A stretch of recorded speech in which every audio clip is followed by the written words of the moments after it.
अधिसंमतीची यादी सचिव वाचून दाखवतील. खालील विधेयकांना राज्यपालांची अधिसंमती मिळाली.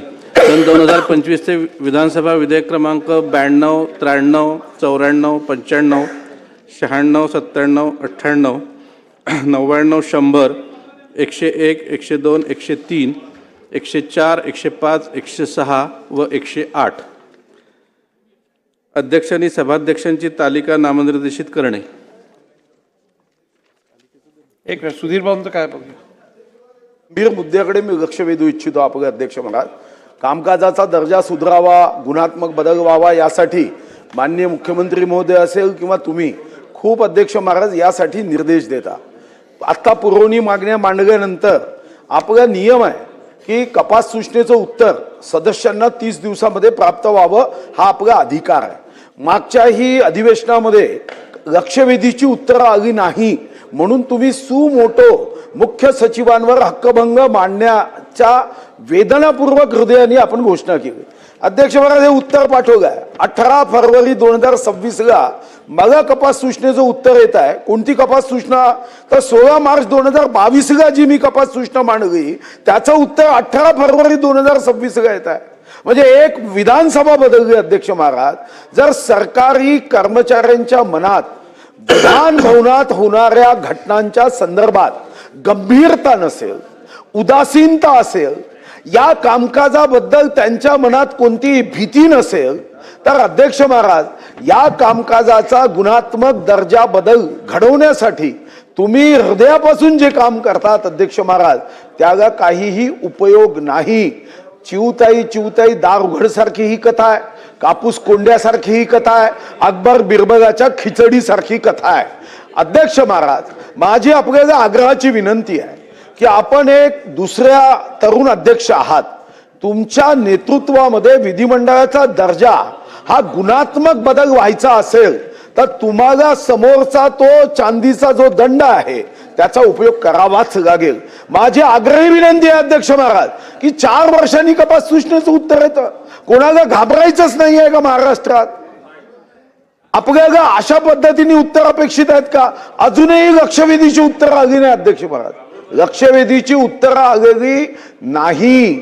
मग आपल्याला कमीत कमी अशा काम चुकार कर्मचाऱ्यांना ठोको विधेयक 2026 पास करावं लागेल. आणि म्हणून आपल्याला विनंती आहे की कपात सूचना दिली याची चौकशी करून आपल्याला 2 दिवसात अहवाल द्यावा आणि संबंधिताला जर तुम्ही निलंबित केलं, निलंबित विधेयकाचं नाव तरी संसदीय असावं अशी माझी विनंती आहे. अध्यक्ष महोदय, मी सुधीर भाऊंच्या मताशी पूर्ण सहमत आहे. सुधीर भाऊ नशीबवान आहे की त्यांना 4 वर्षात मिळालं. मी आमदार असताना एक अशा प्रकारची सूचना मांडली होती, त्याचं उत्तर मी उपमुख्यमंत्री झाल्यानंतर माझ्याकडे आलं आणि मी ते दिलं. त्याच्यामुळे मला असं वाटतं की याच्यामध्ये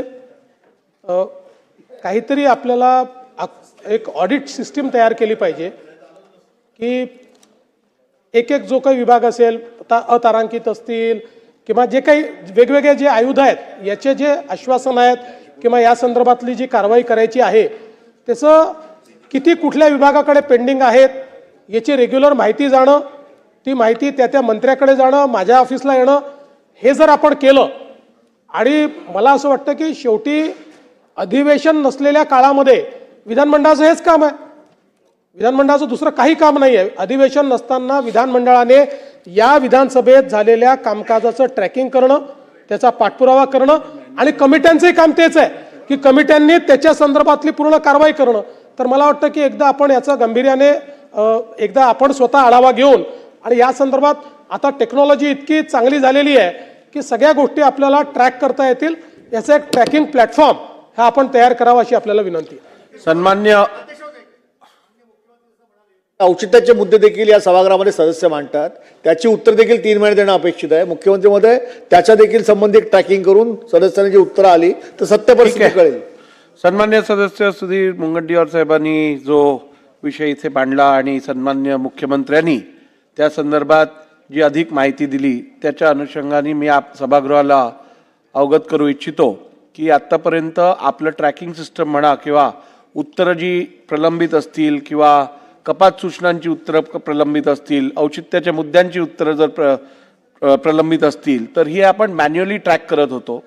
परंतु त्याची संख्या एवढी जास्त होती की वारंवार ती सगळी ट्रॅक करणं कुठेतरी आपण कमी पडत होतो. आपण आता याकरता एक डिजिटल प्लॅटफॉर्म करण्यासंदर्भात कारवाई सुरू केलेली आहे. लवकरच तो डिजिटल प्लॅटफॉर्म निर्माण होऊन आपण प्रत्येक आयुधामार्फत या सभागृहात सदस्यांनी जी मांडणी केली आहे त्याचा चोख हिशोब, म्हणजे मांडणी केल्यानंतर उत्तरं आलीत का, किती दिवसाची दिरंगाई आहे, किती दिवसात ते आली आहेत, या सगळ्याची माहिती या प्लॅटफॉर्म